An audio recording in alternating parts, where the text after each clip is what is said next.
এমন যুবক যে তার যৌবনকাল আল্লাহর ইবাদতে কাটিয়েছে। সহিহ বুখারী।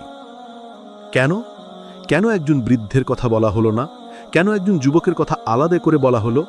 কারণ একজন বৃদ্ধ যখন ইবাদত করেন, তার দুনিয়ার প্রতি আকর্ষণ কমে যায়, তার পাপ করার শক্তি কমে যায়, তার জন্য ইবাদত করাটা তুলনামূলকভাবে সহজ হয়।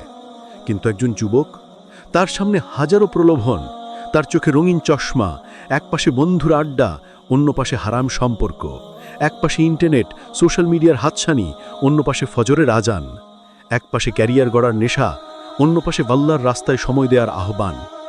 এই সবগুলো বাধার সাথে যুদ্ধ করে নিজের নফসের গলা টিপে ধরে যে যুবকটা জায়নামাজে দাঁড়ায়, আল্লাহর কসম, সেই যুবকের মর্যাদা আসমানে অনেক উঁচুতে। যুবকের সেজদা কেন এত দামি? যখন একজন যুবক সেজদায় যায়, তখন সে কি করে? সে তার সবচেয়ে দামি